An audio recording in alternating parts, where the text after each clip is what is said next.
우리 말씀 나누죠. 산상순 44번째입니다. 마태복음 6장 16절에서 18절까지 함께 봉독합니다. 금식할 때 너희는 외식하는 자들과 같이 슬픈 기색을 내지 말라. 저희는 금식하는 것을 사람에게 보이려고 얼굴을 흉하게 하느니라. 내가 진실로 너에게 이르노니 저희는 자기 상을 이미 받았느니라. 너는 금식할 때에 머리에 기름을 바르고 얼굴을 씻으라. 이는 금식하는 자로 사람에게 보이지 않고 오직 은밀한 중에 계신 내 아버지께 보이게 하려 함이라. 은밀한 중에 보시는 내 아버지께서 갚으시리라. 아멘. 오늘도 지난주에 이어서 주님이 말씀하시는 금식의 의미에 대해서 조금 더 공부를 해보도록 하겠습니다. 아마 다음 주까지 해야 완결이 될 것 같아요. 지난주에 우리가 확인한 바에 의하면 금식이라는 건 단순히 밥을 안 먹는 게 아니라 그랬습니다. 하나님의 말씀을 진짜 양식으로 먹어라 라는 역설의 명령인 거라 그랬죠. 너희들 희생제사 드려, 성전에서 꼭 희생제사 드려 라는 그 하나님의 명령이 너희들 그 제사를 드리면서 그 제사로는 절대로 너희들의 죄가 용서가 되지 않는다는 걸 깨닫고 영단번에 드려지는 예수 그리스도의 그 제사를 배워라 라고 역설로 주신 게 희생제사였잖아요.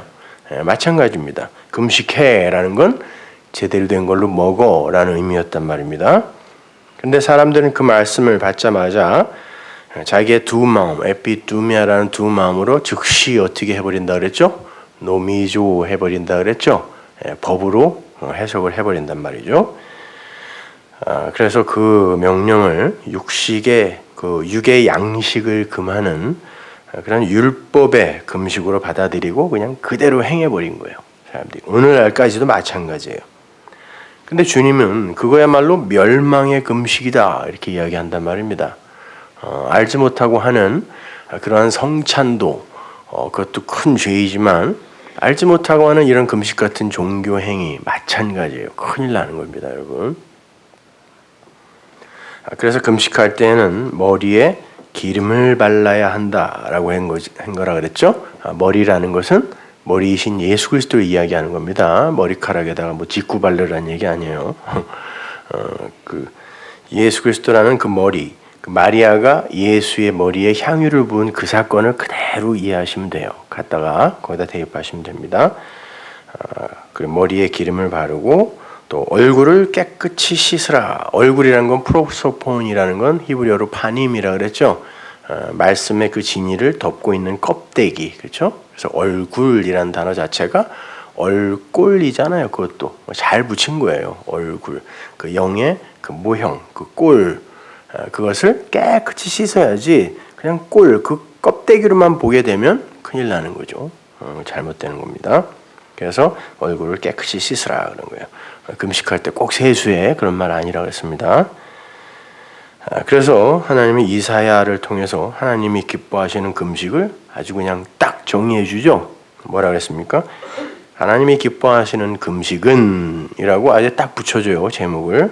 흉악의 결박을 풀어주며 멍의 줄을 끌어주며 압제당하는 자를 자유케 하며 모든 멍에를 꺾어주며 줄인 자에게 식물을 나눠주며 유리하는 빈민을 내 집에 들이며 벗은 자를 보고 입히며 내 고립을 피하여 스스로 숨지 않은 것이라고 이렇게 정의를 해버린단 말이죠. 이게 다 뭐라 그랬습니까? 벌거벗은 자를 말씀으로 위에 옷으로 입히고 위의 양식으로 먹이고 그들이 속박된 율법에 보여서 풀러주고 다 진리를 전해주어 일어나게 하는 그런 일들이라고 그랬잖아요. 그렇죠? 그러니까 진짜 금식은 가짜를 뱉어버리고 진짜를 먹으라라는 말인 거라 했습니다. 주님께서 금식의 의미를 잘 설명해 주신 것이 또 한 군데가 있어요. 거기를 여러분이 공부하시면 앞뒤 문맥 속에서의 그 금식의 의미가 어떤 것인지 잘 배우면 이제 확실해질 겁니다. 조금 더. 누가복음 5장 27절 보세요. 그 후에 나가사 레위라 하는 세리가, 레위는 누구의 다른 이름이죠? 마태입니다. 레위라 하는 세리가 세관에 앉은 것을 보시고 나를 쫓으라 하시니 저가 모든 것을 버리고 일어나 쫓으니라. 레위가 예수를 위하여 자기 집에서 큰 잔치를 하니 세리와 다른 사람이 많이 함께 앉았는지라. 바리새인과 저희 서기관들이 그 제자들을 비방하여 가로되 너희가 어찌하여 세리와 죄인과 함께 먹고 마시느냐. 우리가 지난주에 공부한 누가복음 15장, 16장, 17장, 18장 그 내용과 똑같은 내용이죠. 그죠? 네, 세리인 죄인이 등장하고 주님이 함께 영접하여 먹고 마시고 바리새인들은 그걸 욕하고 예수께서 대답하여 가라사대 건강한 자에게는 의원이 쓸데없고 병든 자에게라야 쓸데있나니 내가 의인을 부르러 온 것이 아니요 죄인을 불러 회개시키러 왔노라. 저희가 예수께 말하되 요한의 제자는 자주 금식하며 기도하고 바리새인의 제자들도 또한 그리하되 당신의 제자들은 먹고 마시나이다. 예수께서 저희에게 이르시되 혼인집 손님들이 신랑과 함께 있을 때 너희가 그 손님으로 금식하게 할 수 있느냐? 그러나 그날에 이르러 저희가 신랑을 뺏기리니 그날에는 금식할 것이니라. 또 비유하여 이르시되 새 옷에서 한 조각을 찢어 낡은 옷에 붙이는 자가 없나니 만일 그렇게 하면 새 옷을 찢을 뿐이요 또 새 옷에서 찢은 조각이 낡은 것에 합하지 아니하리라. 새 포도주를 낡은 가죽 부대에 넣는 자가 없나니 만일 그렇게 하면 새 포도주가 부대를 터뜨려 포도주가 쏟아지고 부대도 버리게 되리라. 이 이야기 여러분이 잘 아는 비유인데 이것이 왜 금식과 연결이 되는지를 여러분이 이해하셔야 된다는 거예요.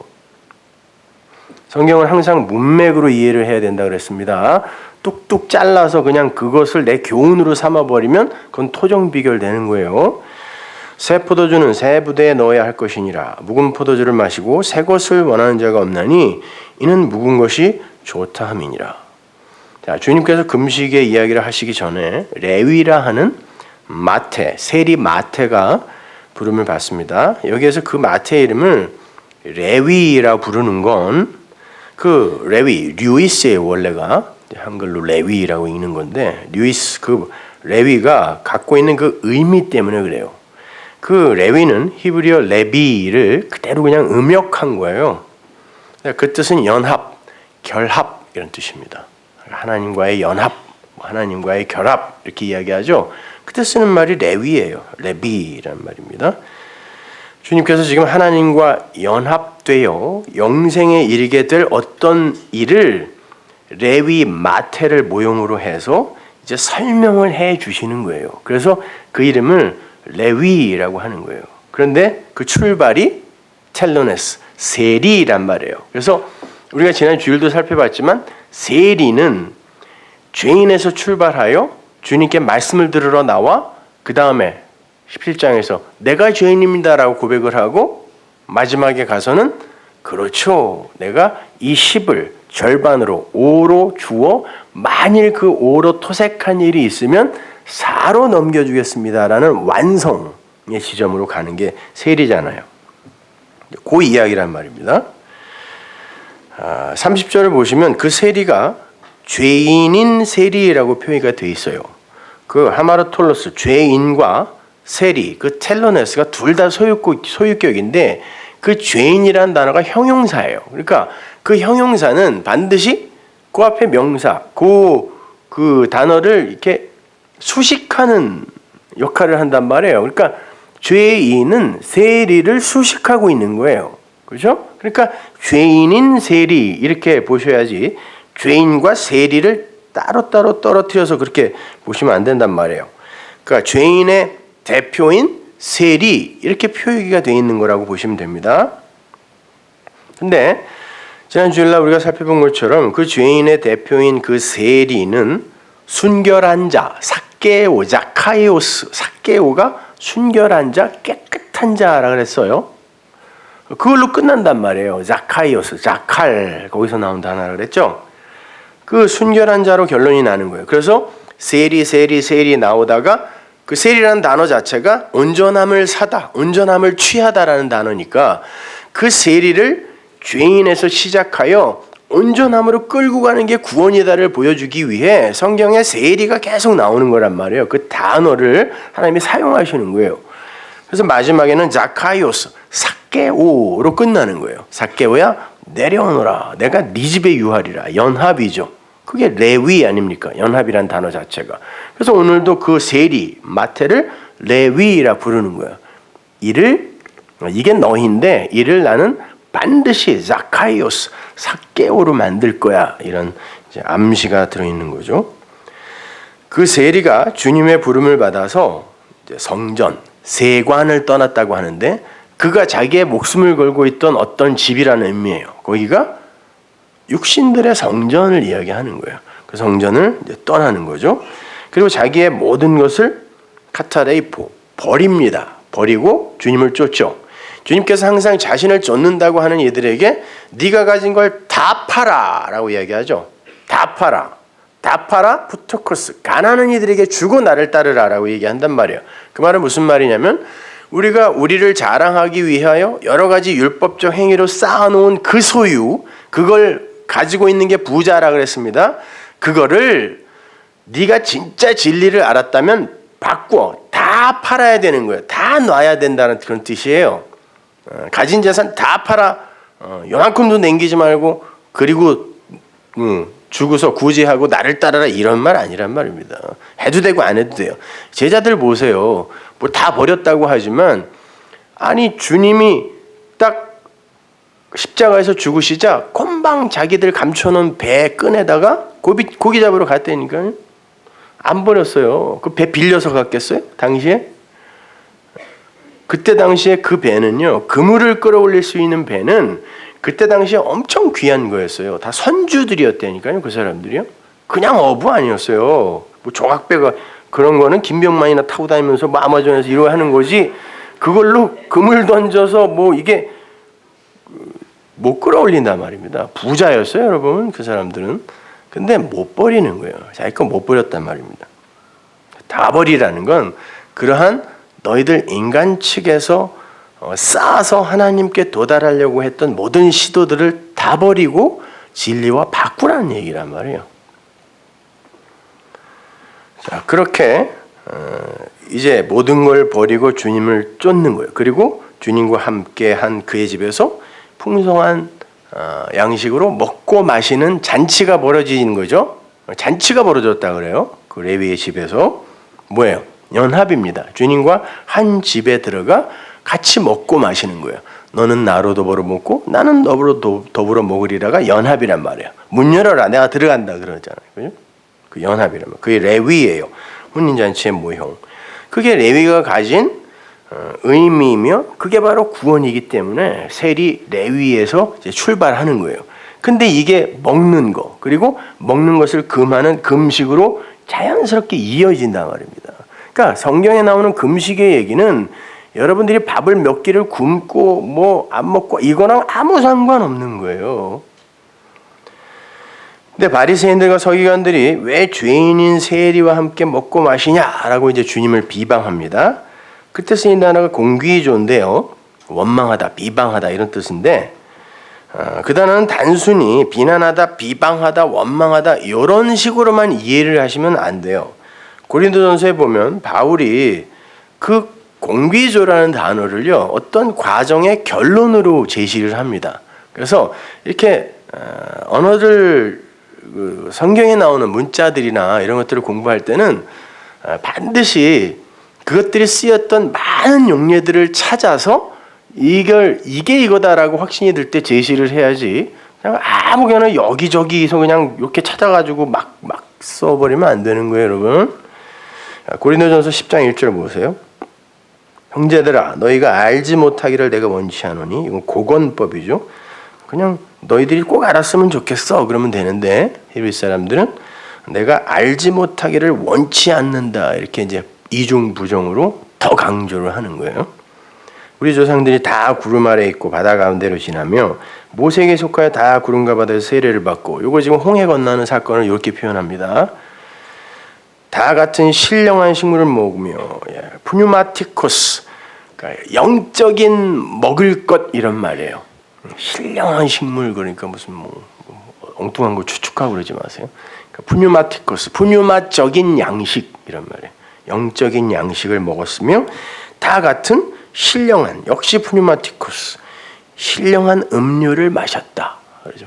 먹고 마시는 이야기 지금 하고 있잖아요. 우리가요. 금식의 이야기 하고 있어요. 그래서 주님도 내 살과 내 피를 먹고 마셔야 너희들은 산다라고 그 먹고 마시는 것으로 구원을 설명했기 때문에 주님은 계속해서 먹고 마시는 것으로 그 구원을 몸으로도 설명해 하셨어요. 그래서 사람들로부터 저거는 입만 열면 어떻게 먹고 마시는 얘기만 해. 그래서 저거는 저 사람은 포도주를 탐하고 먹기를 탐하고 포도주를 즐기는 자다라는 게 별명까지 얻으셨단 말입니다. 이는 저를 따른 신령한 반석으로부터 마셨음에 그 반석은 곧 그리스도시니라. 그 음료는 어디서 나왔냐면 그리스도에게서 나왔대요. 반석에서 나왔다 그런단 말이죠. 그러나 저희의 다수를 하나님이 기뻐하지 아니하신 거로 저희가 광야에서 멸망을 받았느니라. 그들이 광야에서 전부 신령한 양식, 신령한 음료를 먹었는데 그 중에 다수, 이 다수라는 단어가 대부분이란 뜻이에요. 대부분은 하나님이 기뻐하지 않는 자들이었다 이렇게 이야기해요. 그래서 그들 다 죽였다고 그러는 겁니다. 먹긴 먹었어요. 나왔다니까요. 광야, 스데반이 뭐라고 그래요? 거기를 교회라 부른단 말이에요. 광야 교회, 에클레시아라고 부른다고요. 그러니까 여러분 얘기하는 거예요. 여러분이 교회에 나와서 다 같은 신령한 어떤 것을 먹는다고 하는데 그 중에 대부분 숫자를 한번 따져보면 60만 대 2 정도 상징이에요. 역시 60만 명 중에 딱 2명 들어갔습니다. 그 정도로 대부분이 아니다란 뜻이에요. 그래서 주님께서도 내가 믿음을 보겠느냐 하셨을 때 홀리고스는 단어를 썼단 말이에요. 거의 없다 이렇게 썼단 말이에요. 거의 없다. 그런 일은 우리의 거울이 되어 우리로 하여금 저희가 악을 즐겨한 것 같이 즐겨하는 자가 되지 않게 하려 함이니 저희 중에 어떤 이들과 같이 너희는 우상 숭배하는 자가 되지 말라. 기록된 바 백성이 앉아서 먹고 마시며 일어나서 뛰는 다음과 같으니라. 보세요. 먹고 마셨는데 분명히 하나님은 신령한 양식, 신령한 음료를 줬는데 어떤 이들도 똑같이 먹고 마셨는데 앉아서 먹고 마셨는데 하나님은 그걸 우상 숭배라 그래요. 어떤 이들은 우상 숭배로 그걸 먹더라는 것입니다. 그걸 마시더라는 거죠. 그 사람들은 그 진짜 그거를 안 먹고 엉뚱한 걸 먹고 마신 거죠. 그러면 진짜 먹어야 할 걸 금식하고 먹지 말아야 할 거, 진짜 금식해야 할 걸 먹었다는 뜻이에요. 그럼 죽는다 이런 말입니다. 저희 중에 어떤 이들이 간음하다가 하루에 23,000명이 죽었느니 우리는 저희와 같이 간음하지 말자. 이거 전부 출애굽기, 레위기에 전부 나오는 이야기들입니다. 신명기에 다 나오는 이야기예요. 저희 중에 어떤 이들이 주를 시험하다가 뱀에게 멸망하였나니 우리는 저희와 같이 시험하지 말자. 페이라조예요. 여기서 시험이 페이라조, 도키마조하고 다른 말입니다. 저희 중에 어떤 이들이 원망하다가, 이게 공기조예요. 원망하다가 멸망시키는 자에게 멸망하였나니 너희는 저희와 같이 원망하지 말라. 저희에게 당한 일이 거울이 되고 또한 말세를 만난 우리의 경계로 기억하였느니라. 그런즉 선줄로 생각하는 자는 넘어질까 조심해라. 니들이 진짜 선줄로 이스테미 했다고 다시 한번 생각해봐. 조심해 이런 말이에요.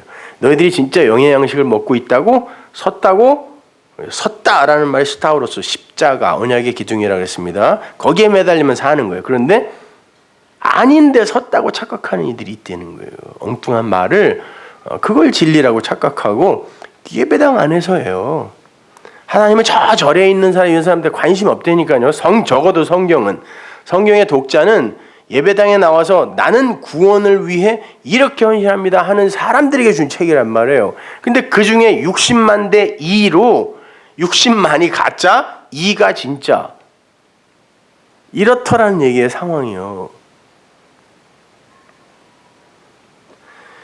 광야에서는 신령한 식물과 신령한 음료를 마셔야 돼요.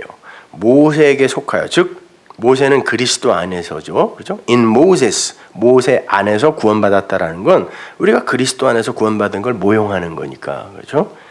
그리스도 안에서 육으로 죽고 영으로 사는 그걸 납티죠, 세례라고 하잖아요. 세례는 여러분이 죽었다가 새로운 존재로 살아나는 겁니다. 그래서 물에다 푹 담그는 거예요, 침내. 그리고 머리에다 물을 뿌리죠. 가슴이나 다리에다 물 안 뿌리잖아요. 머리에다 물 뿌리는 게 여기까지 잠겼다라는 상징이란 말이에요. 죽였다는 뜻이에요, 그게. 세례는.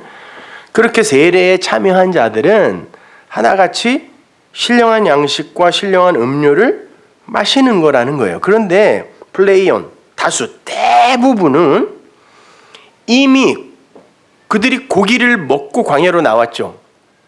뭐 먹고 나왔어요? 애굽에서 6월절 어린 양 고기 먹고 나왔잖아요. 양식 먹고 광야로 나왔다니까요. 나왔는데 하나님이 기뻐하지 않는 자들이 있더라는 거예요. 그래서 성경이 굳이 그걸 중다한 잡족 이렇게 쓴다니까요. 그 중에 내 백성은 소수라는 거예요. 그들은 광야에서 엉뚱한 식물과 엉뚱한 음료를 마신 자들이라는 거예요. 그들의 결국이 멸망이에요. 주님은 그것이 거울이요 경계로 준 거다. 그래요. 거울, 투포스라는 단어는 이게 도장 있죠, 도장. 확 찍으면은 그 도장하고 똑같은 게 새겨지지만 그게 그 도장은 아니죠. 그걸 투포스라 그래요. 그러니까 거울이에요, 그건. 거울이라고 하는데 그런 의미란 말이에요. 그리고 경계라는 말은 그 누데시아, 그러니까 누스가 이제 마음이고 티데미가 이렇게 진설하다라는 말이니까 그 하나님의 마음을 이렇게 눈에 보이게 횡으로 이렇게 진열한 걸 티데미라 그랬죠. 그걸 경계라 그래요. 자, 이렇게 내가 내 마음을 너희에게 눈에 보이는 걸로 줄게. 그게 율법이요 성전이잖아요. 자, 봐. 이걸 경계라 그래요. 이거 보고 이게 뭔지 알아야 돼. 이게 경계란 말이에요. 그러니까 그러한 구약의 많은 사건들이 전부 하나님이 자기의 마음을 이렇게 진설해 놓은 거예요. 누구에게? 교회인 우리에게. 성경의 독자는 교회밖에 없어요.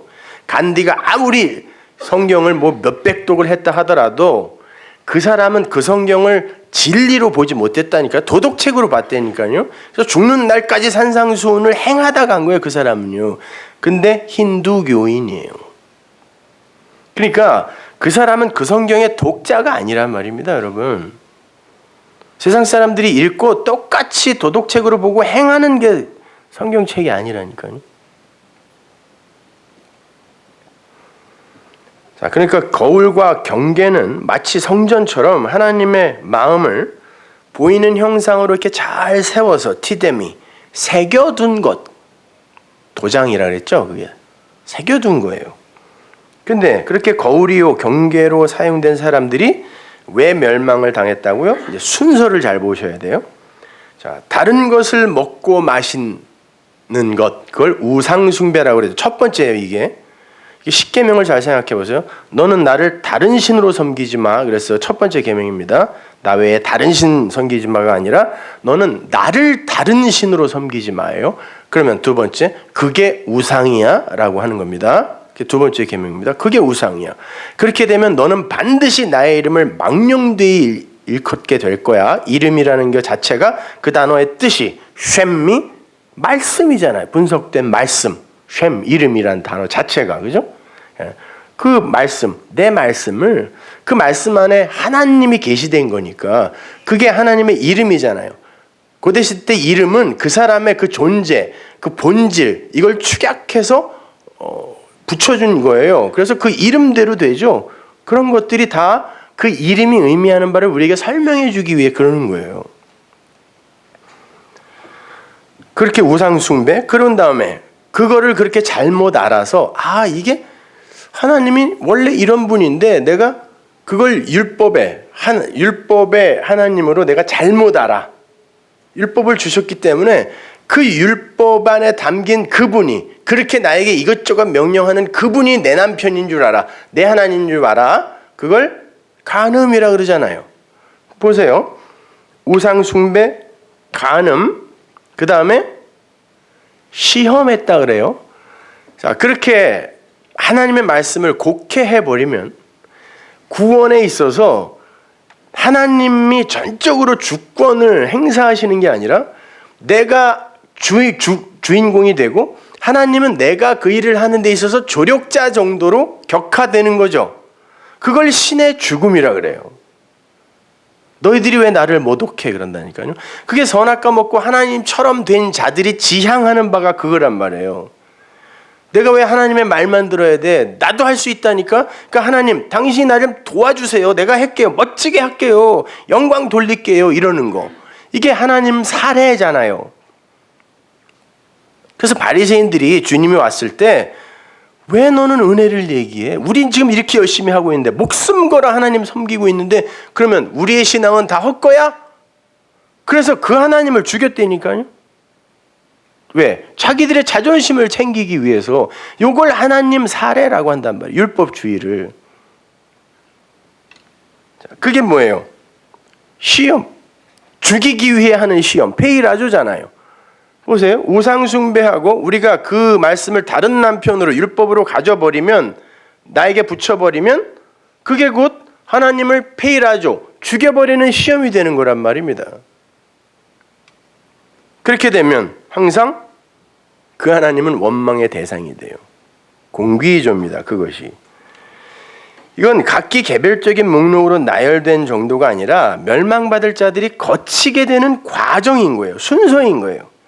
그래서 출애굽 광야에서 멸망당하는 이스라엘이 이 사건 그대로 몸으로 행하면서 다 죽는 거예요. 2명 남고. 그러니까 여러분이 그 하나님을 오해하여 다른 신으로 섬겨버리면, 하나님 이름은 불러요. 주님 예수님 이름은 부른다니까. 소 만들어 놓고 이게 여호와야라고 이야기한 그들처럼 하나님 하는데 다른 신이에요. 하나님 누군데 저렇게 내 이름을 부르면서 섬기고 있어? 아닌데? 그럼 그게 우상 숭배고, 아니 다른 남편을 왜 자기 남편이라고 그래? 간음이고. 그러면 나는 뭐냐? 그게 하나님을 시험하는 거, 베일아조 하는 거예요. 그렇게 되면 인간들은 어떻게 되냐면, 아니 내가 이렇게 열심히 하는데 하나님은 왜 나를 다른 사람들하고 이렇게 특별하게 차별하여 대우해 주지 않아? 내지는 아니 이렇게까지 해야 되는 거야? 이런 거. 그걸 공귀조라 그래요. 원망이라 그래요. 율법주의의 결국은 반드시 그리로 가게 돼 있어요. 바리새인들이 바로 그 공귀조를 했단 말입니다. 따라서 바리새인들과 서기관들이 죄인인 그 세리를 영접하고 그와 함께 먹고 마시고 있는 주님을 그 비방했다, 공귀조했다라는 그 말은 그들이 멸망의 자식들임을 암시하는 무서운 말인 거예요. 그 앞에 우상숭배, 간음, 시험을 다 포함한 단어라니까요. 그것이.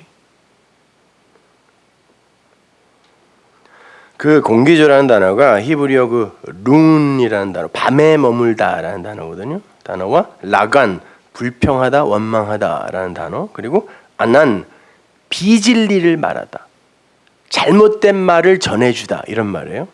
이 단어의 의미를 모두 갖고 있는 단어예요. 그래서 헬라어에는 이 단어 하나밖에 없어요. 그래서 70인역에 보면 이 룬이나 라간이나 아난을 전부 공귀조로 번역을 합니다. 그러니까 요 내용이 다 들어있는 거예요.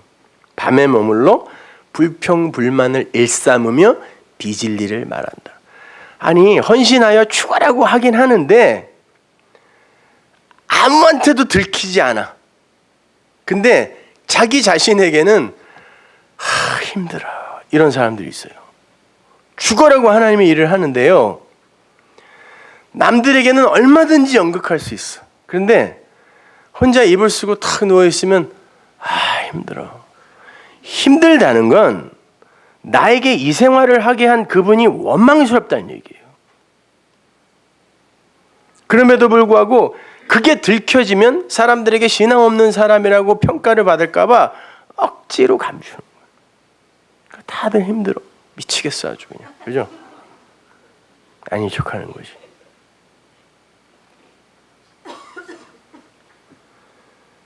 자, 그때 주님이 그들에게 이렇게 말씀하세요. 나는 의인을 부르러 온 게 아니라 죄인을 불러 회개시키러 왔다, 이렇게 얘기합니다. 단순히 의인 부르러 온 게 아니라 나는 죄인들을 회개시키러 왔어, 이렇게 잘난 척하는 말로 보이잖아요.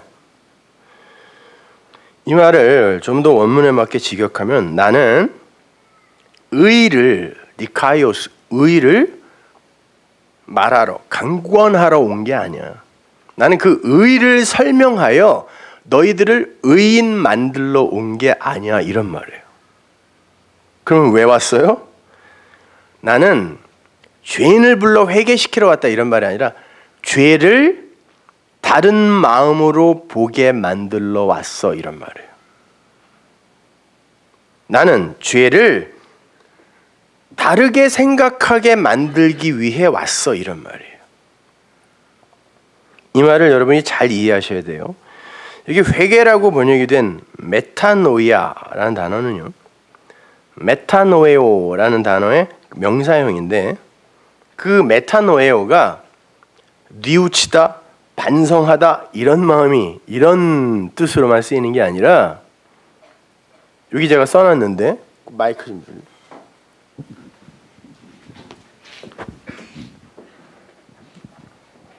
안 써놨구나.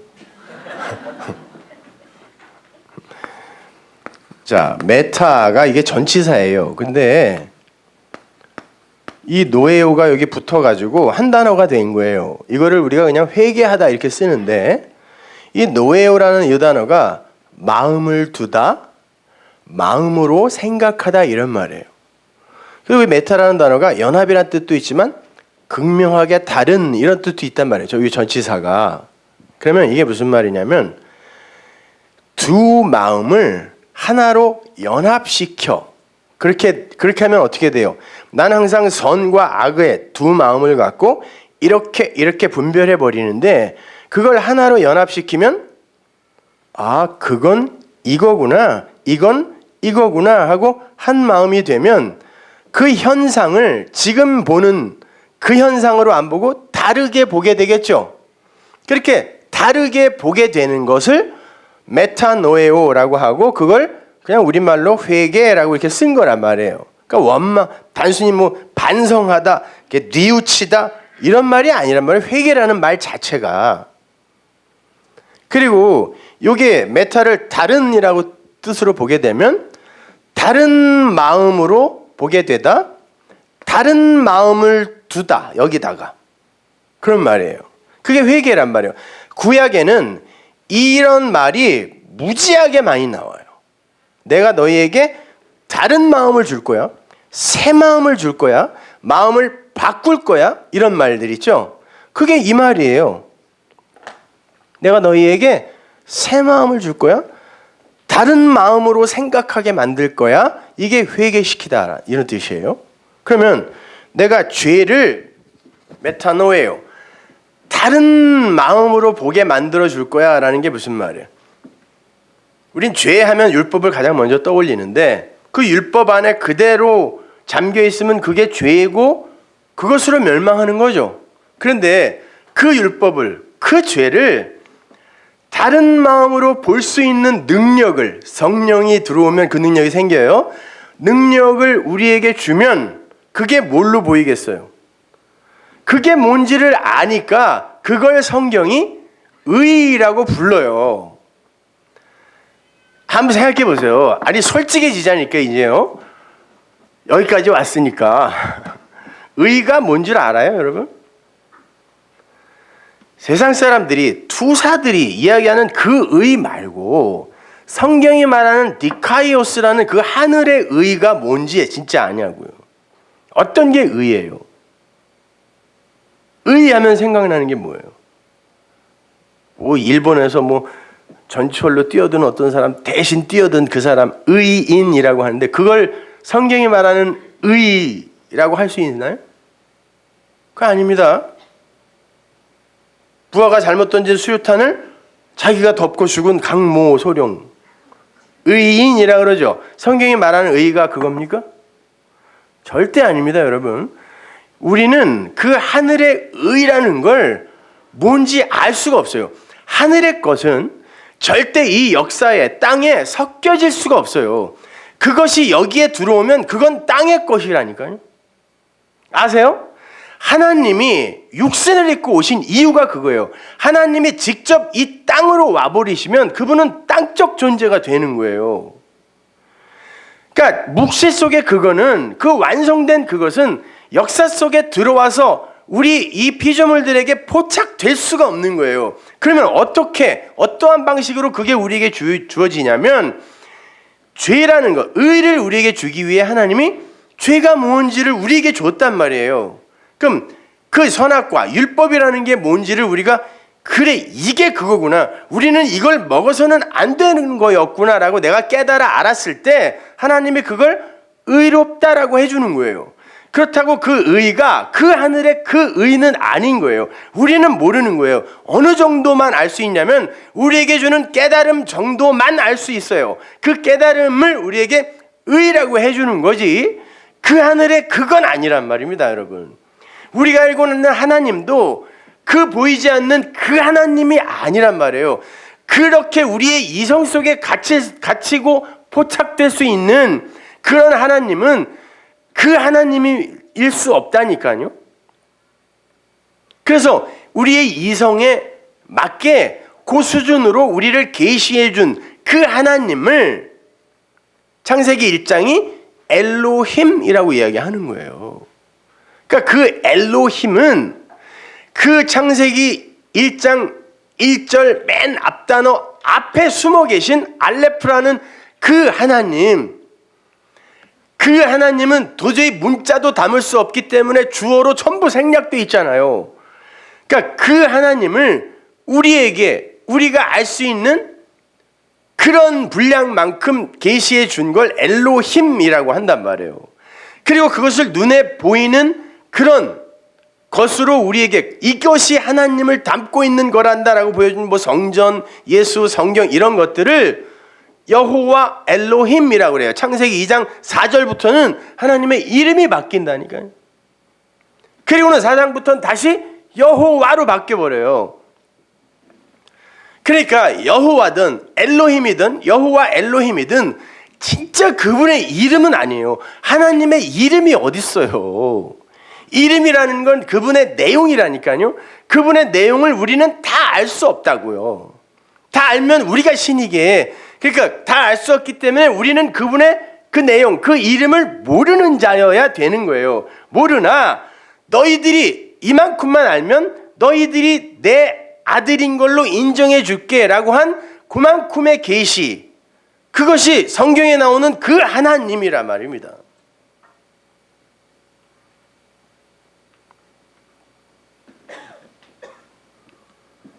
자, 우리가 주일날 공부했던 누가복음 15장에서도 세리와 함께 먹고 마시는 주님을 비방했던 바리새인들과 서기관들이 나왔어요. 그때도 주님이 가장 먼저 그들에게 준 비유가 뭐였어요? 회개의 비유였잖아요.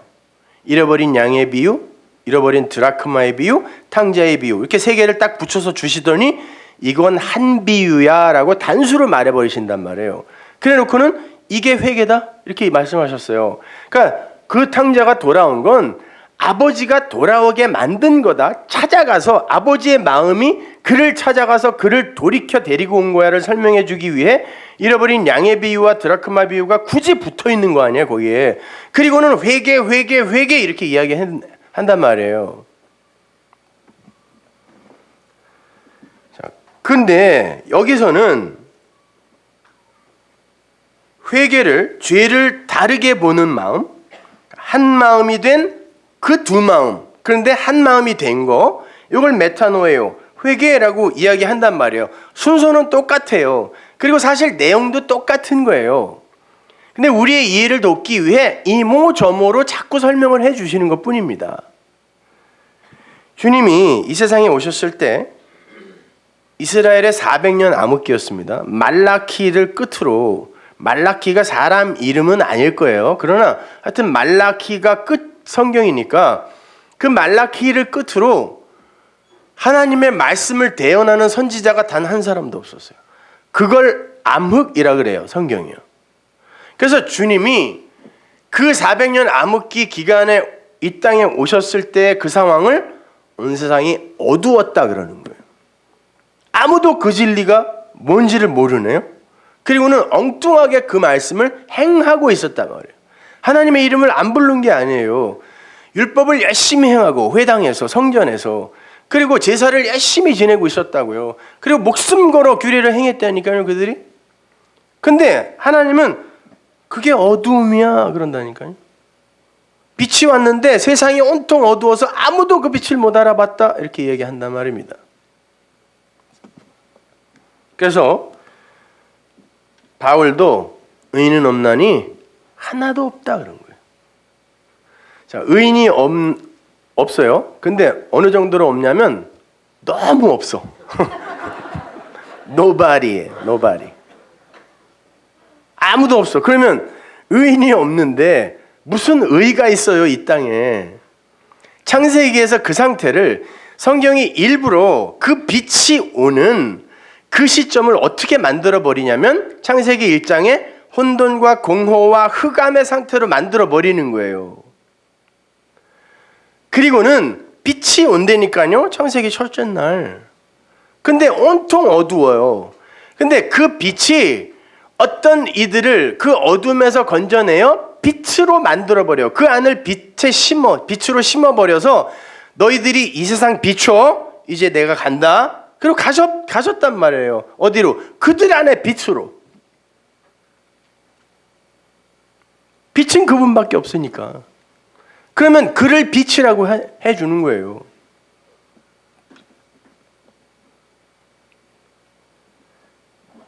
그렇게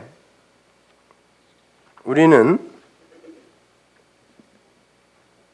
이 땅에 하나님께서 그 빛을 설명해 주기 위해 허락해 놓으신 그 어두움들을 내 이 노미조하는 이 두 마음으로 보는 게 아니라 하나님의 도움으로 다른 마음으로 보게 되면 그걸 회개라고 하는 거예요. 그때 용서가 일어나는 거 아닙니까? 우리가 그 율법의 마음으로, 율법의 눈으로 나타난 현상들을 그냥 그대로 봐버리면 어떻게 그게 용서가 되냐고요. 아무리 용서해야지. 그래, 나도 더 나쁜 놈인데 뭐 아무리 다짐하고 다짐해도요, 그게 내 안에서 새로운 마음으로 다르게 보여지지 않으면 그건 참아주는 거고 벼르는 거지 용서가 아닌 거예요. 그러나 우리가 지금 하나님이 어둠이라고 우리에게 준 거, 아니 우리도 거기에서 건짐을 받았잖아요. 그리고 심지어 지금도 그 일을 그대로 행하고 있다니까. 우리는 조금 변했을지는 몰라도 뭘 변하긴 대단하게 뭘 그렇게 변해요. 어느 날 진짜 한방 그냥 살짝 자극을 주면 다시 옛날로 금방 돌아가는 자기들을 본인들은 알잖아요. 아닌 듯 감추고 있어서 그렇지. 그러니까 그런 게 용서가 아니에요. 그게 용서가 아니라 그것을 하나님이 왜 주었는지를 내용으로 볼 수 있게 되었을 때 그때에는 그것이 나타난 현상으로 보이지 않고 내용으로 보이니까 나타난 현상은 나에게 아무런 의미와 가치가 없는 것이 되어버리는 걸 용서라고 하는 거예요.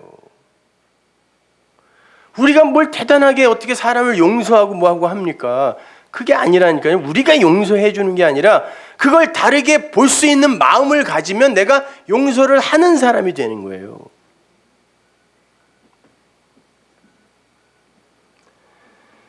자, 말라기가 그 다르게 보는 그 마음, 그게 회개라 그랬어요. 노에오, 그게 다른 마음으로 보게 하다라는 말이었습니다. 그 마음을 이렇게 얘기해 줬어요. 그분이 그 마음 주러 올 거야. 이렇게 한번 보세요. 말라기 4장 4절. 너희는 내가 호렙에서 온 이스라엘을 위하여 내 종 모세에게 명한 법, 곧 율례의 법들을, 자, 말씀입니다. 토라예요. 이걸 기억하라 그래요. 여러분, 이 기억하라라는 말이 생각해내야 돼 이런 말이 아니라 자칼이라는 말이에요. 이게요. 네 마음에 표로 새겨 이런 말이에요. 그게 자칼이잖아요. 하나님의 그 진리의 말씀이 내 안에 들어와서 내 남편으로 마음이 되었을 때 그걸 자칼이라고 그러고 그걸 담은 그릇을 네케바라고 하죠. 그래서 성경에서 남자와 여자를 만들고 그들을 사람이라고 한다 했을 때 남자와 여자를 자칼 네케바라고 한단 말이에요. 그래서 이걸 에베소서에서는 이거는 사실은 그리스도와 교회의 이야기야라고 바울이 설명까지 해준단 말이에요. 그러니까 자칼은 그리스도고 그분 그리스도의 영, 말씀, 하나님의 진리의 말씀이고 네케바는 교회인 거예요. 우리 교회가 그 말씀을, 그 진리를 제대로 딱 담았을 때 자칼 네케바가 되고 하아담, 하늘의 그 사람이 되는 거예요. 그리고 그들이 이렇게 그 말씀을 전하여 계속 낳아요, 사람을. 그걸 그 사람의 그 아들 계속 인자라고 하는 거예요. 그것이. 근데 그걸 대표적으로 설명해 준 분이 바로 예수니까 예수가 자기 보고 내가 인자다라고 한 거예요.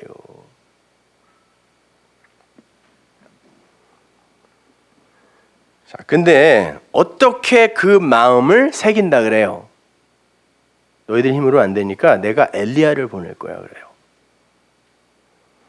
여러분, 엘리야라는 단어는 성경에서 나오는 이름은 그냥 단순히 여러분이 이름으로 생각하시면 안 된다 그랬습니다. 자, 요게 엘리야인데요. 요 엘은 여러분이 잘 아시는 하나님이라 뜻이죠. 알라 할 때 알, 뭐 다 이거예요. 알.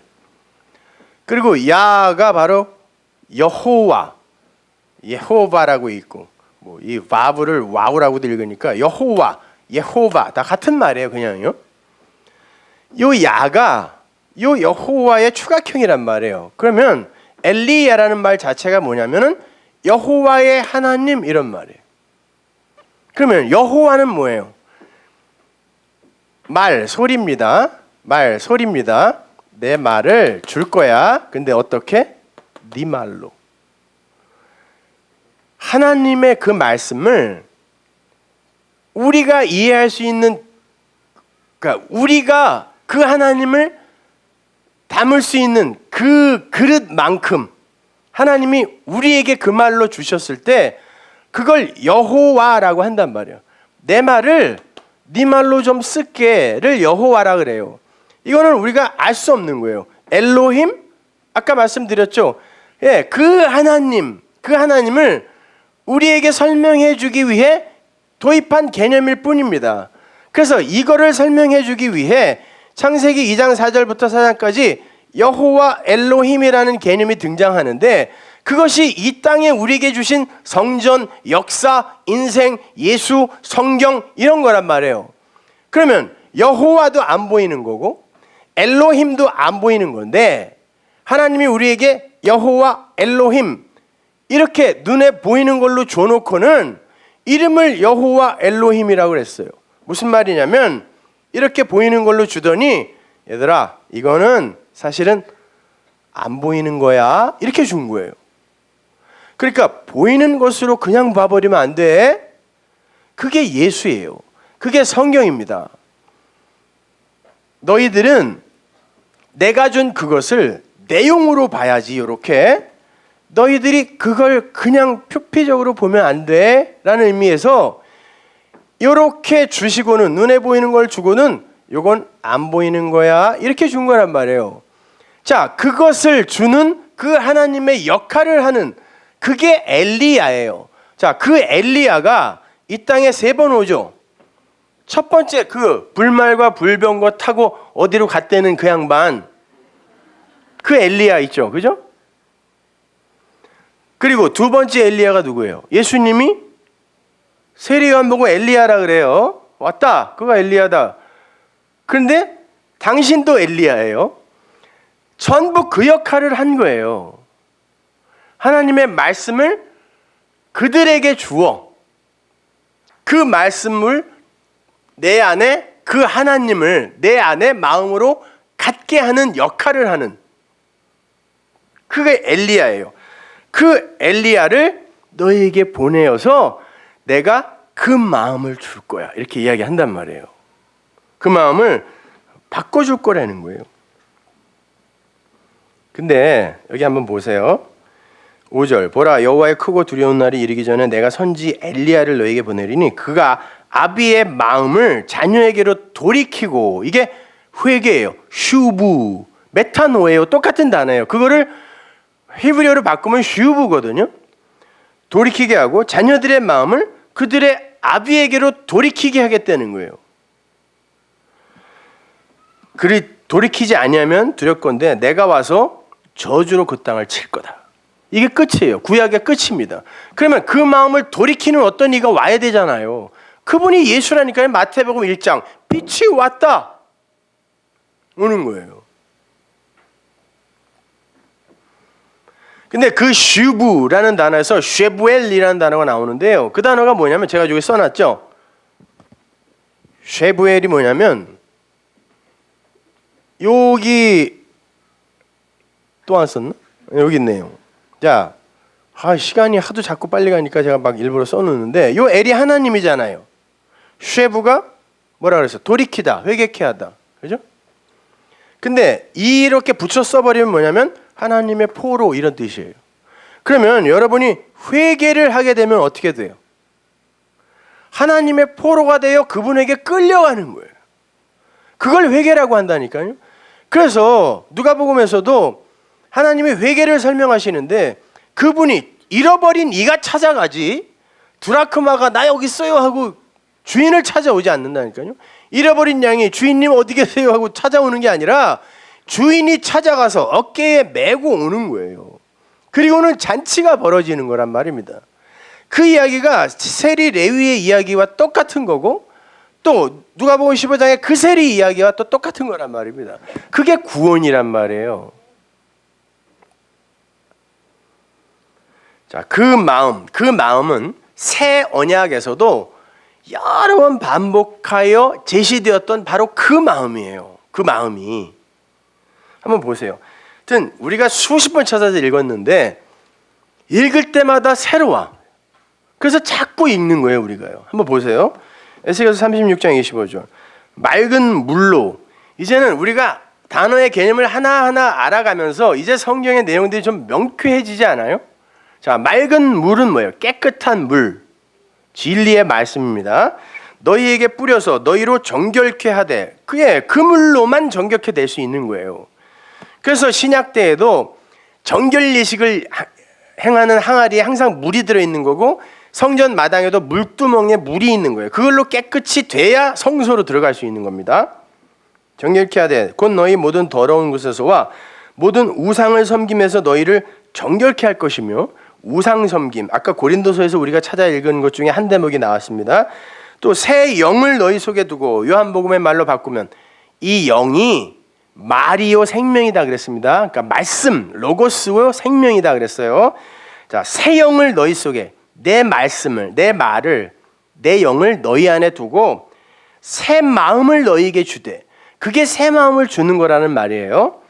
너희 육신에서 굳은 마음을 제하고 부드러운 마음을 줄 것이며 또 내 신을 르와흐 하나님의 성령이지만 이것도 역시 영이에요. 같은 말이에요. 영이나 신이나 내 신을 내 영을 너희 속에 두어 내 말씀을 너희 안에 두어서 그 신비에 새긴다라는 말이 이 말이란 말이에요. 신비가 뭐야? 마음. 돌비의 반대말이니까 돌비는 내 밖에 돌에 새겨진 내 밖의 율법이고 그게 내 마음에 마음으로 들어와 버리면 그것이 신비에 새겨지니까 거니까 그게 마음이니까 너희 속에 두어 내 율례를 행하게 하리니 너희가 내 규례를 지켜 행할지라. 이건 keep이란 뜻이지 어떤 doing, acting의 이야기가 아니란 말이에요, 여러분. keep 너희들이 내 규례를 이제 지킬 거야. keep하게 될 거야. 마음으로. 내가 너희 열조에게 준 땅에 너희가 거하여 내 백성이 되고 나는 너희 하나님이 되리라. 내가 너희를 모든 더러운 데서 구원하고 곡식으로 풍성하게 하여 기근이 너희에게 임하지 아니하게 할 것이며 그렇게 너희 안에 그 새 마음, 그 진리가 마음으로 들어가 앉게 되면 그때 너희가 기근을 당하지 않는 풍성한 양식을 먹는 자가 되는 거라 그래요. 그게 율법을 금식하고 진짜 먹어야 할 것으로 먹는다는 얘기죠. 이게 새 언약이란 말이에요. 예레미야서에서는 어떻게 이야기하는지 보세요. 31장 31절. 나 여호와가 말하노라 보라 날이 이르리니 내가 이스라엘 집과 유다 집에서 새 언약을 세우리라. 똑같은 말이에요, 여러분.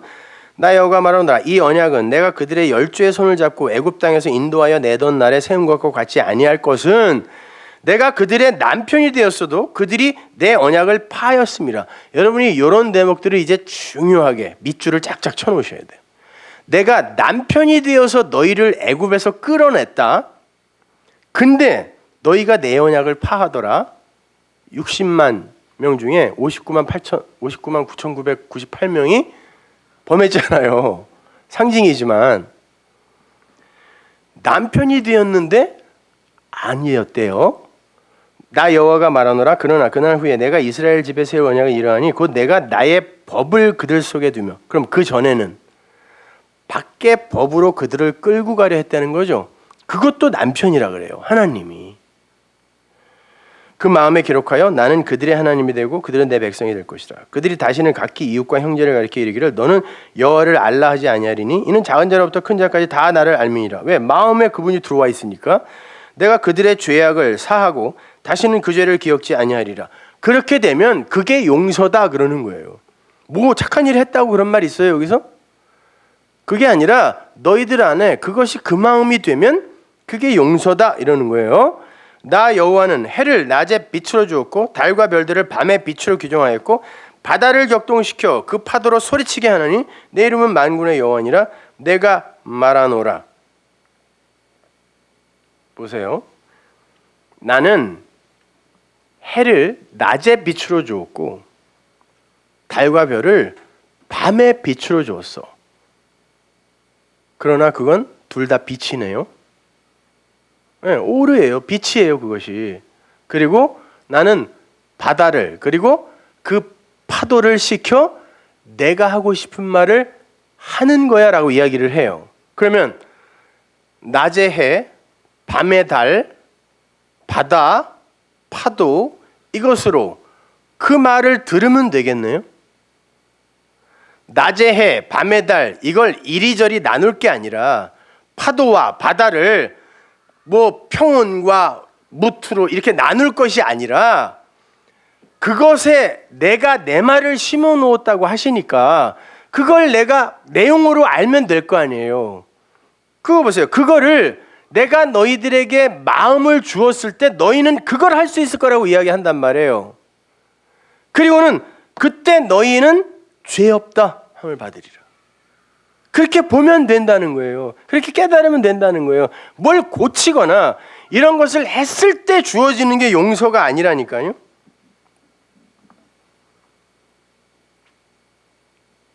그걸 에스겔서와 연결하면 그게 바로 참된 양식을 풍성하게 먹는 거야 이런 말이란 말이에요. 그런데 그걸 그냥 표피적으로 율법적으로 문자적으로만 받아버리면 그게 진짜 먹어야 할 것을 못 먹는 금식이야. 그러니까 봐라. 신랑인 내가 와 있는데 너희들은 금식한다고 아무것도 안 먹네. 그러나 이 레위, 이 세리는 나와 함께 먹는다. 이가 산다란 뜻이에요. 바리새인들 서기관들아 너희들은 신랑이 남편이 왔는데 안 먹네. 그러나 이들은 먹는다. 레위가 이제 자카이오스 삭개오가 될 거니까 온전한 자가 될 거니까.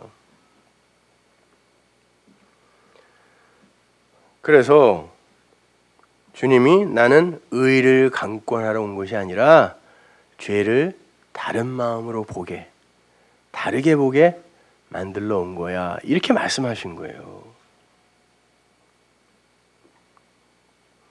주님은 세리라는 그 표피적 인물을 그저 죄인으로만 보고 왜 선하게 마음으로 보면 그냥 죄인이죠 뭐 그거. 야 조승이 몇십 명 죽인 나쁜 놈 유모식이 뭐 사람을 그냥 토막을 쳐서 뭐 인육을 팔아먹고 그랬다면서요. 여러분 그 이름 안에서 나를 봐야지. 여러분이 그 사람들을 나와는 정말 다른 진짜 나쁜 놈 이러고 있으면 여러분은 아직도 용서가 뭔지 모르는 거예요.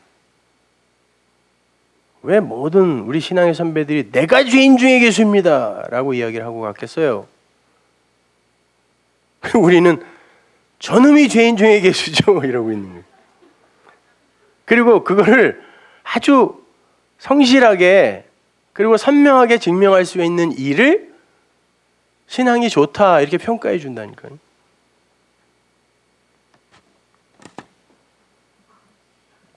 그러니까 무슨 기독교가 뭐 이런 기독교가 있어요. 성경과는 아무 상관없는 기독교. 그냥 다른 종교와 아무 다를 바가 없는 그냥 그런 종교. 그냥 무속 신앙이죠. 자, 그렇게 너희들의 두 마음으로 이 레위를 그냥 죄인으로 보고, 그렇기 때문에 내가 이와 함께 먹는 것조차도 부정하다고 하는, 그렇게 나를 비방하고 있는 너희가 그걸 하나님의 선물을 진리로 받아 그걸 마음으로 갖게 되면 너희는 이걸 다르게 보게 될 거야. 이게 왜 부정한 거야? 그러면 너희들이 부정하지 않다라고 말하는 그건 뭐니? 지금 내가 이 레위와 먹는 거를 너희들은 부정하다고 하는데, 그럼 너희들이 먹는 그 깨끗한 건 도대체 뭐냐? 나에게 좀 말해달라는 거야. 너희들이 먹는 그 깨끗한 게 도대체 뭐냐? 도대체 너희들은 뭘 먹고 있길래 내가 왔는데 금식을 하고 나와 함께 안 먹고 너희들 걸 먹고 있니? 주님이 그거 물어보시는 거예요. 너희들이 부정하다 생각하여 먹지 않는 그것이 바로 잘못된 금식이야, 이렇게 이야기하는 거예요. 먹어야 할 것 안 먹고 먹지 말아야 할 걸 먹고 있구나. 그래서 거기에 금식의 이야기를 딱 갖다 붙여놓는 거예요. 한번 보세요. 5장 33절 누가복음. 저희가 예수께 말하되 요한의 제자는 자주 금식하며 기도하고 바리새인들의 제자들도 또한 그리하되 당신의 제자들은 먹고 마시나이다. 예수께서 저희에게 이르시되 혼인집 손님들이 신랑과 함께 있을 때 너희가 그 손님으로 금식하게 할 수 있느냐? 이 신랑은 몇 번째 신랑? 첫 번째 신랑이죠. 그 다음 주에서 죽잖아요. 보세요. 그러나 그날에 이르러 저희가 신랑을 빼앗기리니, 이게 신랑을 완전히 사라지게 하다 이런 말이에요. 빼앗기다, 죽다라는 거야. 그 신랑은 죽을 거라는 거죠.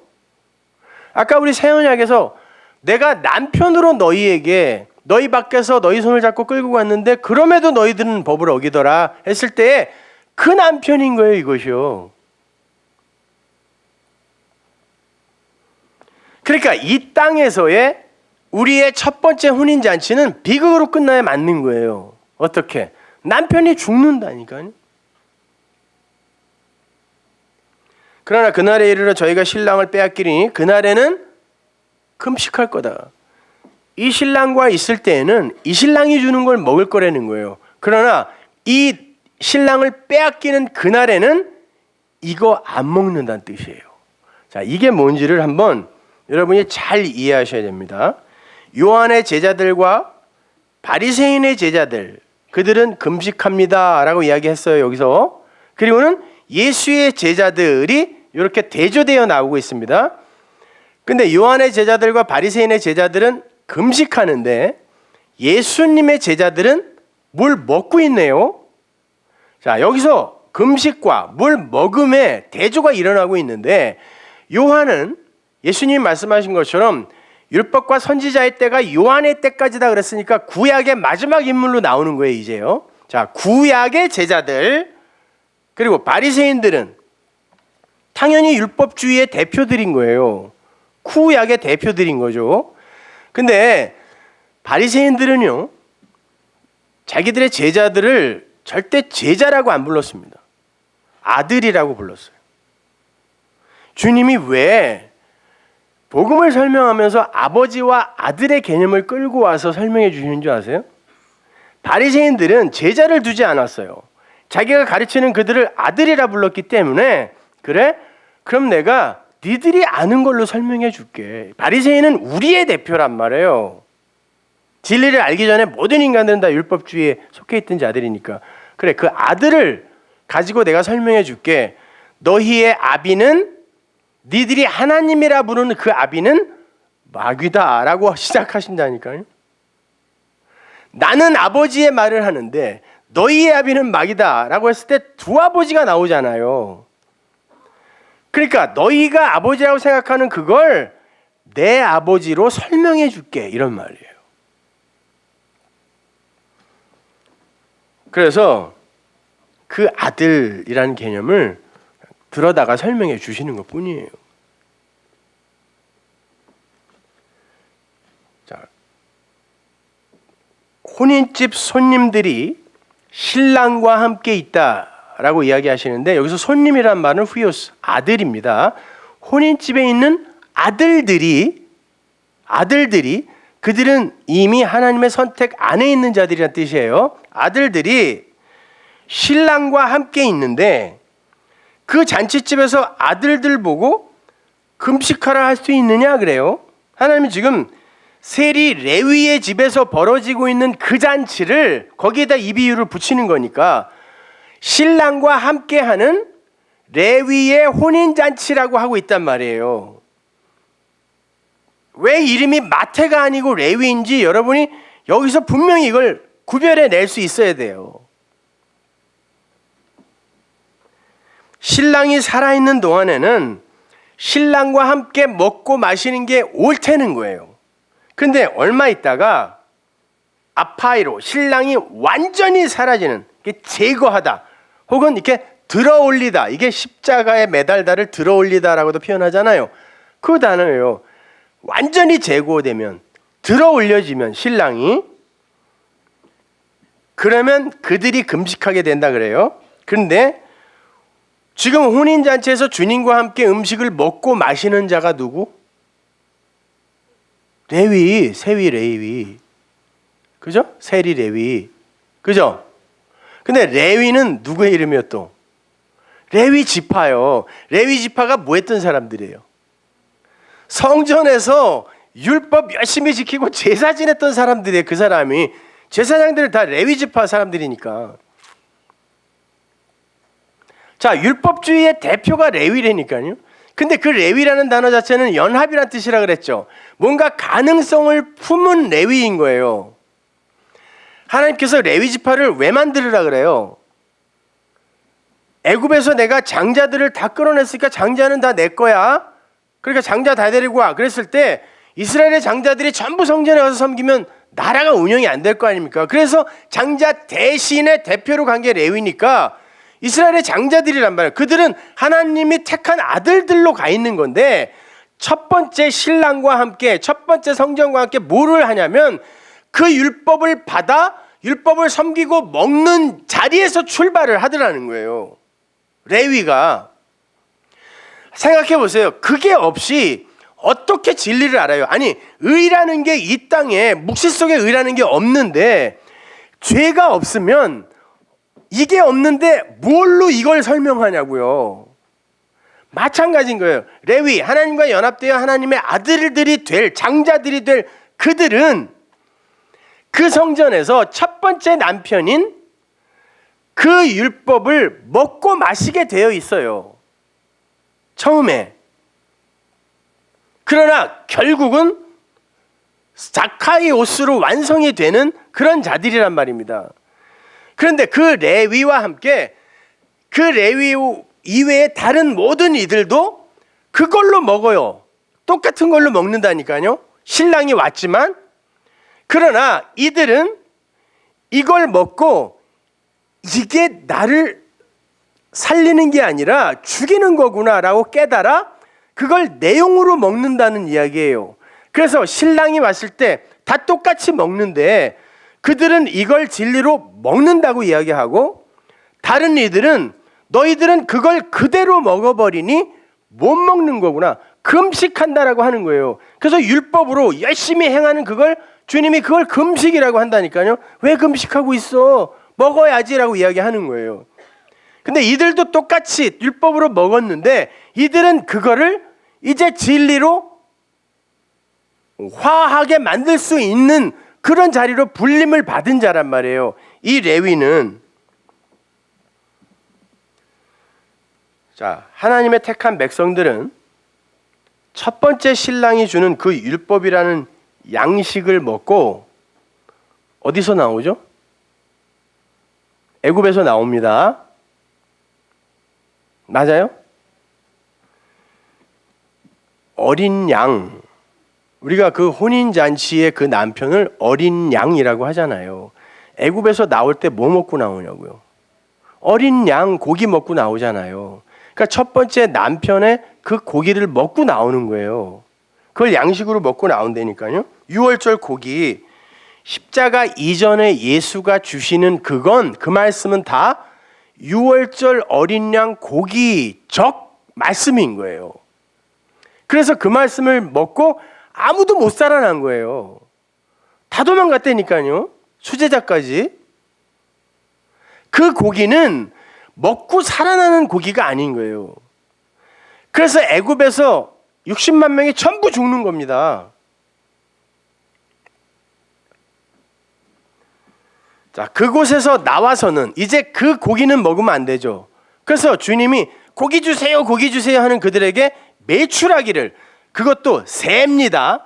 성경에서 새는 항상 율법을 상징한다 그랬어요. 공중의 새. 근데 어디서 몰고 온다 그래요? 바다에서 몰고 온다 그럽니다. 아래의 바다. 바다에서 몰고 온 그 새를 주어 그 고기가 이 사이에 끼기도 전에 다 죽였다 이렇게 이야기한다. 고기를 준 게 아니란 말이에요.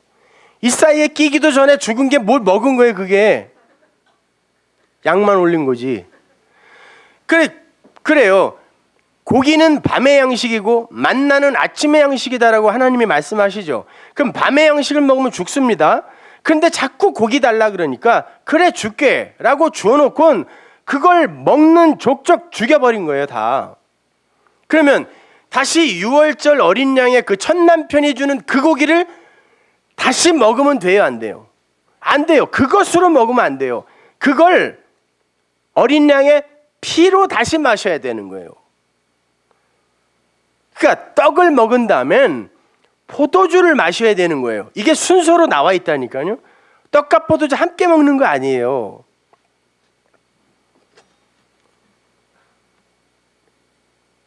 어떤 이들은 그 애굽의 고기를 먹고 그것이 좋아 그 자리에 그냥 머물고요. 어떤 이들은 그 고기를 먹고 애굽에서 나와요. 그런데 나와서도 항상 그 고기를 기억한다는 건 그들이 나와야 할 애굽의 양식의 그 본질이 뭐냐면 바로 그 고기적 성격의 양식이라는 거예요. 그게 뭐예요? 제물, 제사의 제물이니까 율법이란 말입니다. 세상에 사는 그들의 양식은 율법이라니까요. 그래야 내 가치가 높아진다고요. 야, 훌륭하네. 참 도덕적이야. 참 윤리적이야. 이런 칭찬을 받아야 비로소 내가 신앙인이라는 그런 자각을 하는 그런 비천한 비루한 수준.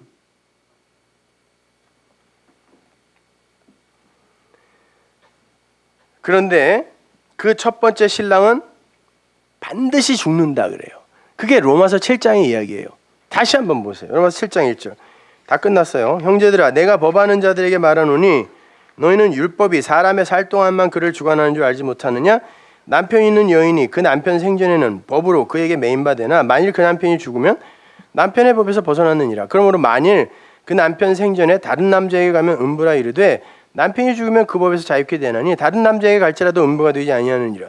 그러면 내 형제들아, 너희도 그리스도의 몸으로 말미암아 율법에 대하여 죽임을 당하였으니 이는 다른 이 곧 죽은 자 가운데서 살아나신 이에게 가서, 죽은 자 가운데서 살아나신 이가 누구예요? 두 번째 남편이에요. 이거 그리스도요. 죽은 첫 번째 남편은 육적인 예수를 이야기하는 거예요. 첫 번째 남편. 우리로 하나님을 위하여 열매를 맺히게 하려 함이라. 이 열매는 물론 생명 열매죠. 우리가 육신에 있을 때는 율법으로 말미암는 죄의 정욕이 우리 지체 중에 역사하여 우리로 사망을 위하여 열매를 맺게 하였더니, 사망은 여기서 다나토스입니다. 그러니까 진리로 죽는 거 이야기하는 거죠. 이제는 우리가 얽매였던 것에 대하여 죽었으므로 율법에서 벗어났으니 이러므로 우리가 영의 새로운 것으로 섬길 것이요 의문의 묵은 것으로 아니할지니라. 영의 새로운 것, 진리의 말씀이죠. 자, 그것으로 우리는 이제 섬기게 되는 거예요. 섬긴다라는 것 자체가 그 말씀을 흘려주는 거니까. 나에게, 이웃에게. 그동안 여러분이 이 내용을 원색적으로 받을 그릇이 되지 못해서 제가 자꾸 이렇게 저렇게 애둘러서 설명을 해드렸는데, 이제는 여러분이 로마서 8장까지를 다 공부했고 산상수훈을 반 이상 공부를 했기 때문에 제가 이제 원색적으로 던질 수가 있어요. 자, 한번 생각해 보세요. 아직도 여러분에게 이렇게 확 주지 못하는 것들이 있는데 그거는 차츰차츰 줄 거예요. 그런데 지금 그거를 확 던져버리면 여러분들에서 팡 튕겨져 나오게 되기 때문에, 왜? 그동안에 가졌던 율법적 그 울타리가 너무 견고하기 때문에 그래요. 그러니까 제가 8년 전에 여러분에게 아직까지도 신앙이라는 건 하나님께 열심히 빌어서 복 받고 병 고치고 뭐 이런 걸로 아는 그런 분들에게 여러분 회개라는 건 그게 아니고요. 용서라는 그게 아니고요. 죄와 악은요 원래가 하나고요. 이렇게 말해 보세요. 난 맨날 혼자 그러고 있었을 거라니까. 계단이 단계가 있는 거잖아요. 자, 이제 이 내용이 뭔지를 제가 여러분에게 분명하게 말씀드릴게요. 여기 보면 율법을 아는 자들아라고 이야기하죠. 그럼 율법과 죽었다가 다시 살아나신 이라는 그리스도의 영, 성령 두 개념이 대조가 되고 있어요. 그렇죠? 그래서 우리는 그냥 그래 율법 그건 나쁜 거, 성령 좋은 거 이렇게만 생각했단 말이에요. 근데 한번 보세요. 율법이라는 것을 죽어야 할 첫 번째 남편이라 그래요. 그러면 아까 우리가 누가복음 5장에서 주님이 하신 말씀과 연결해 보세요. 그 죽어야 할 첫 남편이 누구예요? 혼인집에서 레위와 잔치하고 있던 그 신랑이죠. 근데 그 신랑은 반드시 죽어야 된다 그래요. 그러면 그 신랑은 뭘로 죽은 거예요? 율법으로 죽은 거예요. 뭘 주고? 율법의 양식을 풍성히 던지고, 그러나 거기에 진리라는 내용을 담아서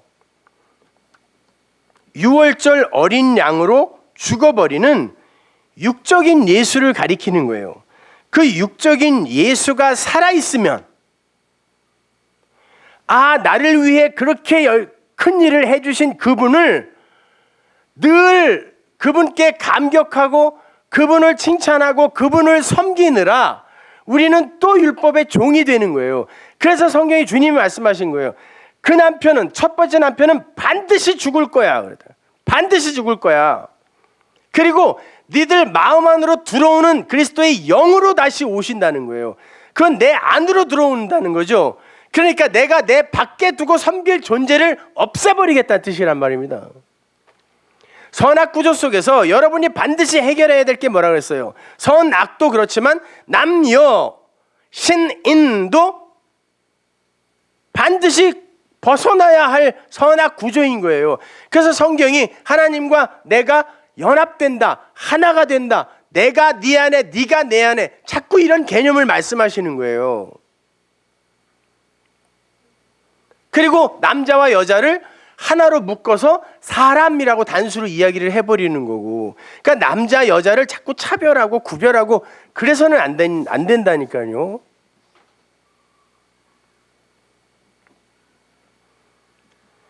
우리가 좀 전에 찾아 읽었던 예레미야 31장의 새 언약에서 내가 남편이 되었어도 너희가 그 법을 어겼다, 지키지 아니했다 그러잖아요. 그러니까 그 남편이란 말이에요. 그러면 이 남편은 필요가 없어요. 죽어야 된단 말이에요. 그러면 이 남편이 내 안에 진짜 남편으로 연합되는, 다시는 끊어지지 않을 그 영으로 내 마음에 새겨질 남편으로 들어오려면 첫 번째 율법인 내 밖에 남편은 죽고 그 남편이 의미하던 그 내용이 진리로 내 안으로 들어와야 되는 거예요. 그를 그리스도인이라고 하는 거예요.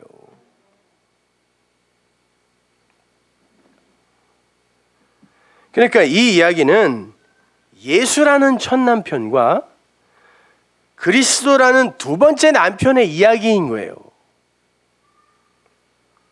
마귀와 예수의 이야기가 아니란 말입니다, 여러분.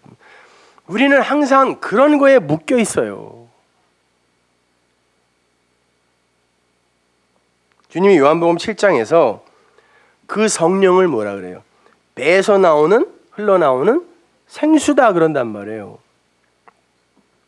그러니까 신랑과 함께 혼인잔치에 참여하게 될 연합의 존재들, 그 레위들, 즉 유월절 어린 양이라는 율법의 고기를 하나님의 뜻 안에서 제대로 먹은 자들 있죠.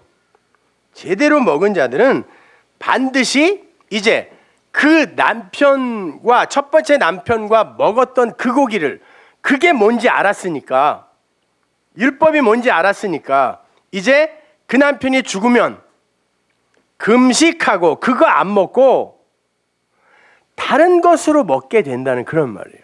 율법으로 이제 안 먹고 그 고기가 의미하는 바가 무엇인지 알았으니까 이제 애굽에 그 고기 주세요, 그 고기 주세요 안 그러고 반석에서 나오는 그 생수로 목을 축이면서 그 물이 나를 살리는 거네요 라고 그걸 마시게 되는 거란 말입니다. 그래서 가롯 유다가 다른 제자들과 함께 떡은 먹어요. 그죠? 가롯 유다는 누구의 모형이에요? 유다라는 말 자체가 이스라엘 아닙니까? 그리고 예수님이 유다의 자손으로 오죠. 유다라는 것 자체가 가능성 없는 온 세상을 상징하는 그게 나란 말이에요. 나. 그 유다가 12제자 안에 끼어 있어요. 그리고는 그 12제자와 함께 떡을 먹는다니까요. 근데 성경이 유다가 받은 조각만 부소니온, 부스러기라 그래요. 말씀을 덩어리로 먹지 않고 부스러기로 먹는 걸 율법으로 먹는다 그래요. 근데 성경이 기가 막히게 유다가 받은 떡 조각을 부스러기, 부소니온이라고 이야기하고 그거는 먹어요. 첫 남편, 그 레위라는 그 사람들과 함께 잔치를 벌였던 첫 남편이 준 그 고기, 그게 떡이라고 하잖아요. 그거를 먹는데 그는 밤으로 나가버려요. 같이 먹었는데 6월절 어린 양의 고기를 먹고 중다한 잡족으로 애굽에서 다 나왔는데 대부분이 다 그걸 잘못 먹고 광야에서 죽고 교회에서 죽고 거기에서 몇 명이 살아서 약속이 되어 약속의 땅으로 가는 거예요. 약속의 땅이 따로 있는 게 아니라 그들이 약속의 완성이 되면 그들이 밟는 땅이 약속의 땅이에요. 요새 이스라엘이 자꾸 그 하나님이 약속의 땅으로 우리에게 준 거 뺏는다고 거기서 멀쩡히 살고 있는 사람 다 쫓아내가지고 왜? 성경 근거로 하여. 아니 무슨 하나님이 그 땅을 언제 준다 그랬냐고요. 성경을 그렇게도 모른다니까. 이스라엘이 그들이 그 땅을 뺏고 있단 말이에요. 아니 팔레스타인 사람들은 도대체 뭐냐고. 몇천 년 동안 살고 있는데 갑자기 힘센 놈들이 오더니 다 나가 그러더니 벽으로 그냥 다 가둬버렸네. 그리고는 성경을 들이대더니 하나님이 이 땅을 우리에게 줬대요. 아니에요. 그들은 이 산상수훈 강해를 들어야 돼요. 그건 그 땅이 아니라 약속이 된 자들이 밟은 땅이라고요. 그게 약속의 땅이라면 거기는 그렇게 천수담 농사를 짓는 척박한 땅이면 안 돼요. 지금도 이스라엘은 바닷물을 증류시켜서 물로 겨우 마시는데 그게 무슨 약속의 땅이냐고. 거기가 포도송이가 사람 머리만 했다는 건 포도송이라는 게 여러 개가 합쳐서 하나가 되는 바로 연합의 의미를 설명하기 때문에 여기가 바로 그 일이 이루어지는 곳이다라는 의미지 무슨 대가리만한 포도를 어디서 요즘도 없는데 거기는. 그러니까 껍데기로 문자로만 성경을 보니까 우리는 자꾸 그냥 이솝 이야기 수준으로 그걸 이해할 수밖에 없는 거라. 성경을요.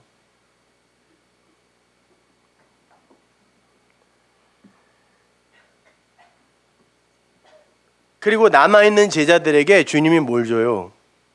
포도주를 준다니까요. 그때 유다는 그걸 못 마십니다. 그 말은 무슨 말이냐면 그걸 떡으로 먹고 그 고기를 먹고 그것이 바로 그리스도의 피구나. 그 피는 곧 물이라 그랬습니다. 그것이 바로 진리의 말씀이구나라고 알아먹지 못하면 그 고기 그 떡 먹고 다 죽는 거예요. 그래서 요한복음 6장에서 네 조상들이 광야에서 만나 먹고 다 죽었다. 만나 먹고 다 죽었다. 그거 살리려고 준 거 아닙니까?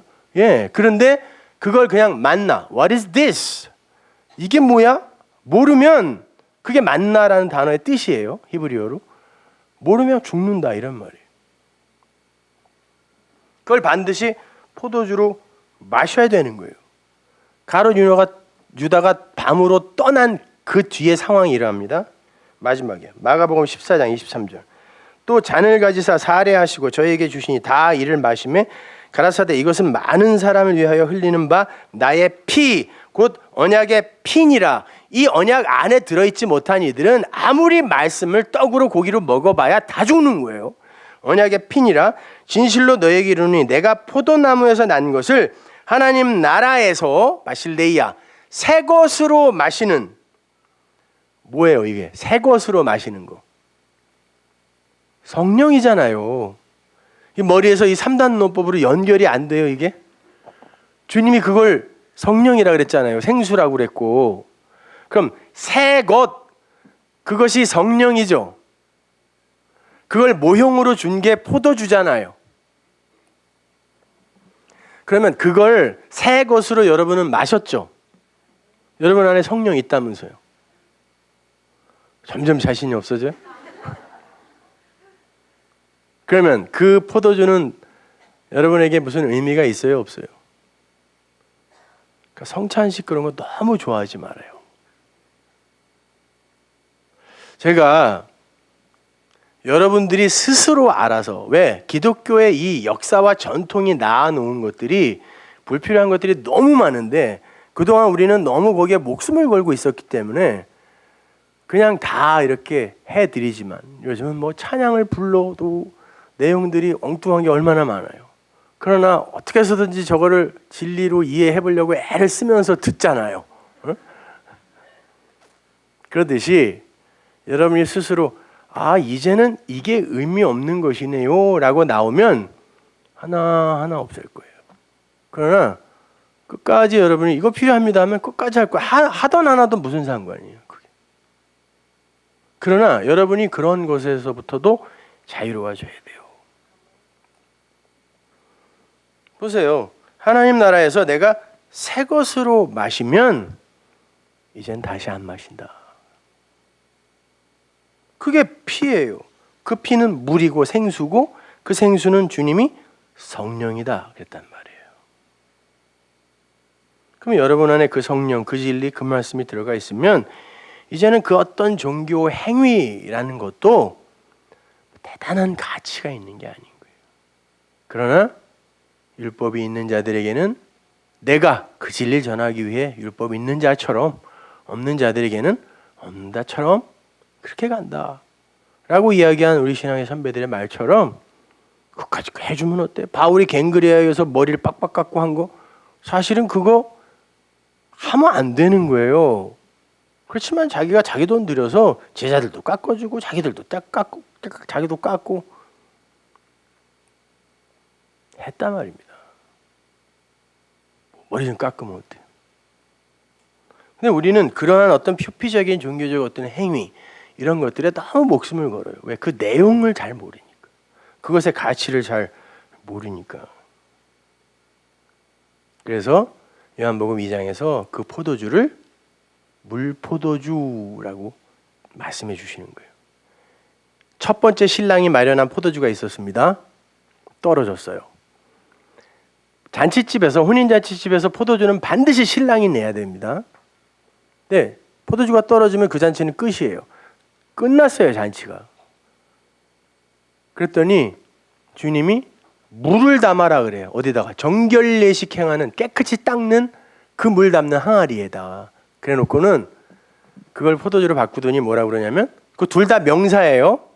이게 물 포도주야 그래요. 왜 물 포도주죠?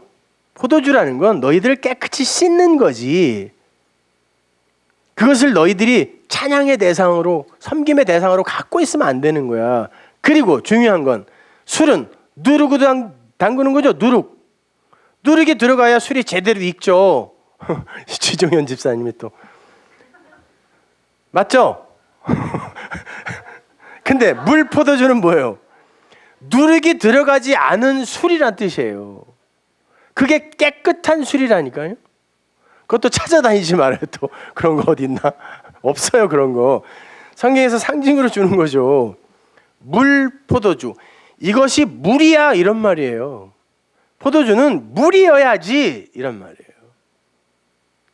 그래서 반드시 피, 물, 성령 이렇게 흘러가야 되고, 고기, 떡, 성령 이렇게 흘러가야 되는 거예요.